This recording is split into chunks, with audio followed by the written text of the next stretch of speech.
Hello snowboarders of the internet, I am your host TC, and today I will be reviewing the LibTech Double Dip.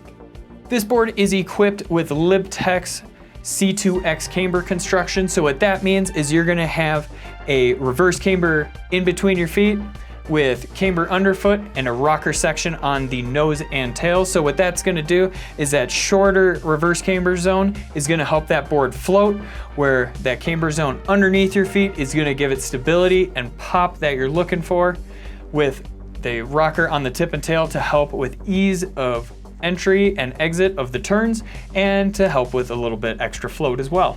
The Double Dip comes in two sizes, a 159 and a 163 for the big dogs. I rode this board at Arapahoe Basin, where it was an interesting day to say the least. It was closed the day before. They reported up to 14 inches of snow. When I arrived, it was not the case, I would say. At the top of the runs, it was pure ice. It looked like it hadn't gotten snow in weeks. In the middle of the runs, it looked like it was filled in, but wind blown. Turns out, once you made a turn on it, you're like, this is amazing. And then all of a sudden, bam, iceberg. There's a giant ass mogul that you just bounced off of. As you got lower on the mountain, it did get quite a bit better, about that 14 to 20 inches like they called for. But apart from that, it was very variable conditions, where the top, pure ice, the bottom, powder, rocks here and there that you couldn't see until you already hit them, that sort of thing. But overall, still kind of a pow day, I would say. It was sunny, so that was a positive, but the clouds kind of rolled in towards the end of the day, and the breeze pretty much picked up after that. I used my Ride Fuse boots and Jones Mercury bindings. Flex and stability. When we talk overall flex on the Double Dip, it is going to be slightly softer than the middle of the road, I'll say. As we work our way out to the nose and the tail, it is going to be even softer than that. So they pretty much do that just to help it fold up and get above all that snow, so it's not trying to nosedive or anything like that. When we talk torsional flex on it, it is easy to foot steer. It's not going to be fighting you or anything like that, and you don't feel that much resistance on your legs when you're doing it. Stability wise, not going to be the most stable board out there, especially on just clean groomers. It feels a little wonky.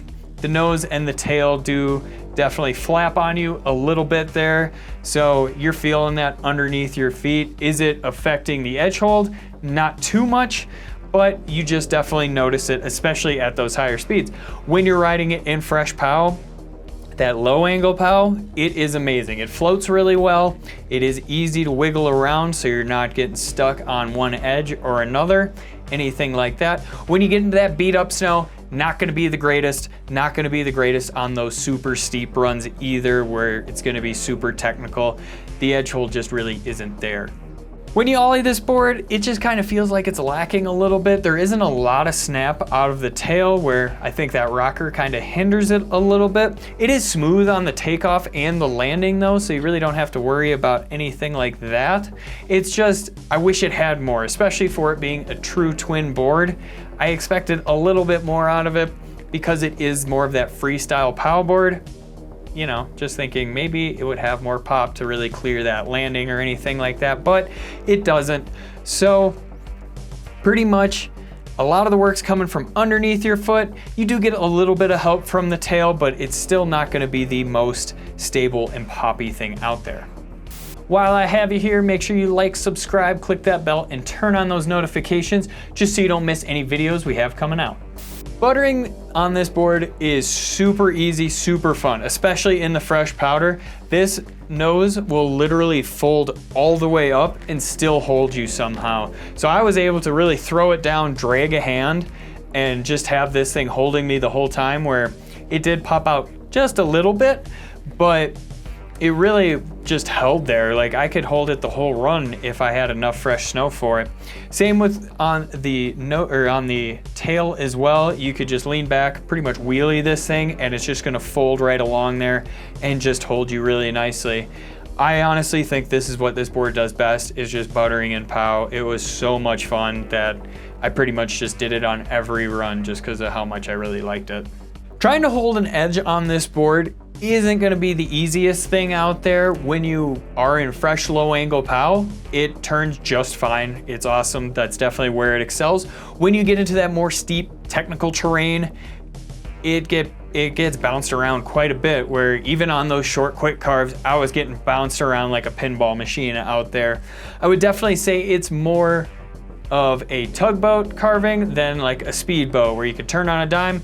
Not really on this. This thing's just gonna wanna kind of mosey along on those nice mellow runs. Rider in mind. This board is made for that person that pretty much wants to take powder to the freestyle level. They want to be able to butter and handle everything like they do on the regular groomers, just in powder. Specifically, that low angle powder, not too technical or anything like that. They just like to cruise out there, maybe pop a few little side hits into POW, that sort of thing, but they're not getting too crazy out there, keeping it nice and mellow. If you want to support us further, head on over to Angry Snowboarder VIP. We have a great video over there. I could explain it here, but why not go check it out for yourself? I chose one of the worst days to ride this board, I think. The conditions were not supportive of this thing at all. The terrain wasn't either. I thought it was gonna be a nice 14-inch day where this board would excel, be able to hit some rock drops, spin off some of the smaller ones. I was wrong, wrong as fuck. This thing was not made for the ice or anything like that. Definitely should have kept it to like Union Meadows at Copper, where Avran went that day, that lucky bastard, or something like that. But you know, you live and you learn, and next time I ride this board, I know exactly where I'm gonna take it. Comparable boards, the Marhar Lumberjack, the Nitro Santoku, and the Spring Break Powder Twin. Recommended bindings, the Bent Metal Axtion, the Union Ultra, and the Salomon Hologram. This has been my review of the LibTech Double Dip. If you enjoyed the review but think this board might not be for you, why don't you go check out one of the videos for the comparable boards.